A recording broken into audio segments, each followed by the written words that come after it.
Good evening. Welcome to our Monday night Facebook Live. I'm excited to have another evening with you. And hopefully, if you are in the Midwest, you're staying warm.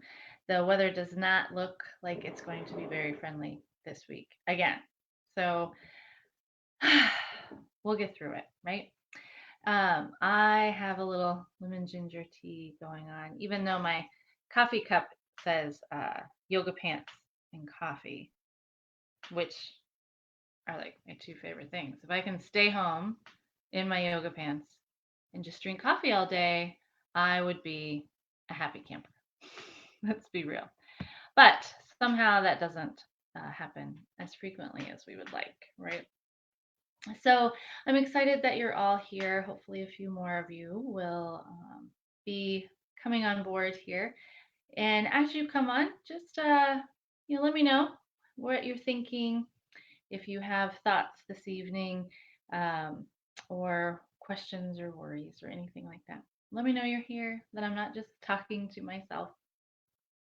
I wanted to spend tonight for our idea or our discussion to pick up a little bit kind of where I left off somewhat last week. So, last week I really wanted to focus on the idea of men coming to yoga and speak to them directly about some of the belief systems or myths around whether or not men do yoga and some of the benefits that they would reap if they did come.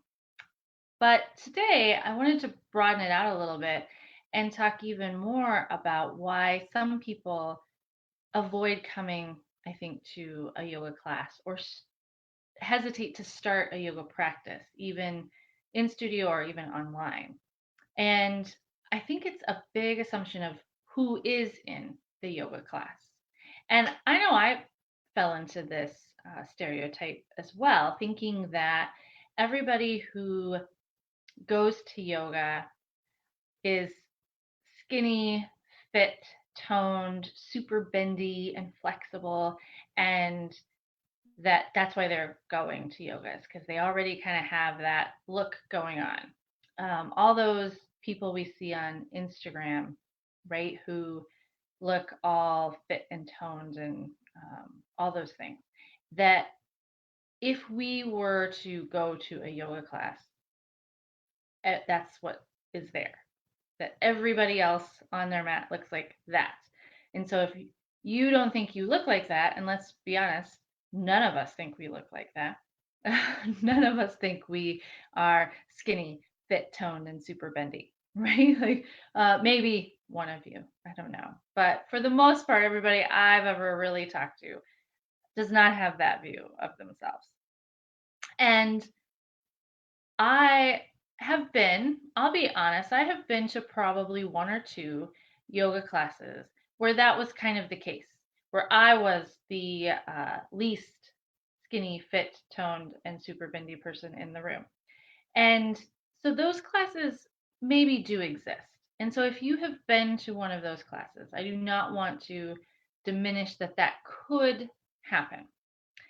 However, both of the times that I can think of that that was really the case, um, I was in a different type of class, honestly, accidentally. I ended up in classes where I was in the wrong class than what I thought I was going to be in.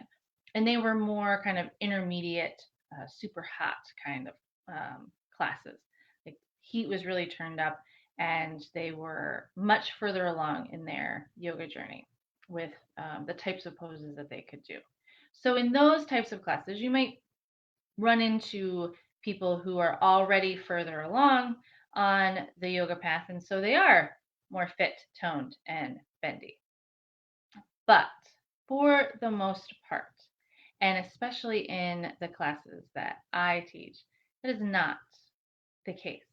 We are all coming to get more fit and to feel more bendy and to feel better and healthier, but we are not perfect specimens. We're beautiful specimens. Everybody who comes to my class is beautiful, but they would probably not self describe as skinny, fit, toned, and super flexible, right?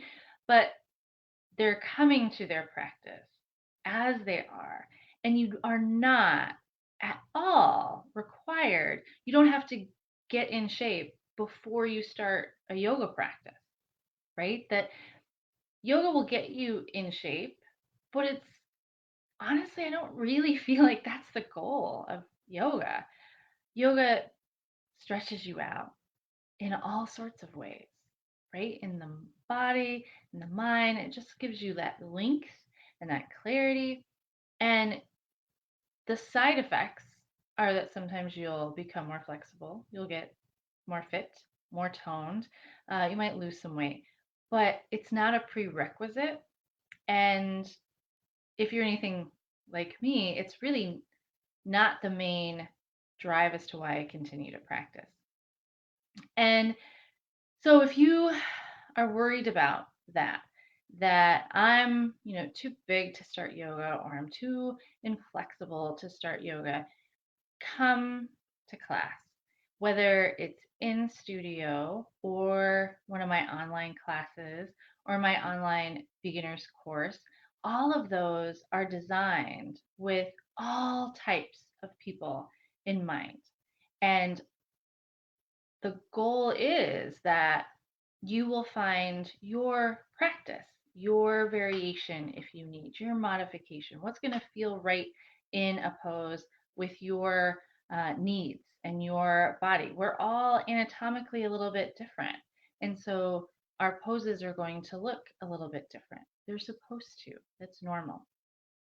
And I think that, I don't know if you can tell seated if you haven't ever met me in person, but I'm rather tall and I'm somewhat lean. And so I think a lot of people assume that I've always found yoga to be easy or I've done it, my whole life or whatever. And hopefully by now, and if you haven't, I encourage you to go check it out um, or join my email list and you'll hear even more from me about my journey and how it can hopefully help your journey. But when I started yoga, could not hold tabletop without an arm shaking just drastically and seriously because of coming from a serious car accident. And if you're on my email list, I emailed you yesterday, and so you know that tomorrow is actually the anniversary of my car accident, and what kind of led me down the path to yoga. But when I started, I could not hold tabletop. I couldn't get into down dog originally. Then I couldn't hold it for one full breath. And it was a very slow process for me. And it was really hard when I started going to studio classes to go because I knew I couldn't hold down dog if I could even press into it. And knowing everybody else would be able to. And and so I really connect and really want to reach those who are in that same boat in whatever way that looks for them, whether it's, that something is injured and, I had to kind of relearn how to use my muscles in that arm and get some strength back, or if it's, that I don't think I'm skinny enough for a practice, or I can't get comfortable in child's pose as a result, or I can't touch my toes and I'm a mile from my toes and I've never been, comfortable or whatever, that experience that I had really draws me to want to reach um, those people and to reach you, anybody who has that kind of insecurity and worry. And that all of us will have better days and weaker days. And, Dave just popped in. I love it. He says, my arms still shake before the hour is over. Exactly. Yoga sculpt today. It's like, whoa, like I need to cue child's pose because I need child's pose. That we all are just doing our best on our mat. And so if you have any interest in trying yoga and deciding, I guess is the right word, whether or not you want to give it a go. I hope that you realize that if you step into that studio, you will be welcomed. And if you try a yoga video, uh, it's made for you. And if you have questions, reach out to me. Send me a message or an email. I'm always happy to answer questions and chat about poses or overall adjustments or modifications that can be made, how to make something more comfortable, how to work on certain areas. I'm happy to chat about that because yoga has done so much for me and my well-being. And so if it is at all something that you think could be useful for you, I want to help you find out if it is. So, long story short, all bodies can do yoga. Yoga is for everybody. And if you went to a class and you did not feel that way, keep looking. Go to a different class, try something else, and because we're out there, these welcoming, open classes with great communities, they exist and they're waiting for you. So let me know if you want on my email list to get really fun emails from me and to be kind of one of the first to know new things. I'll put the sign up link in the comments. But I hope you have a great night. Stay warm, stay safe, and I will chat with you more next week. Namaste.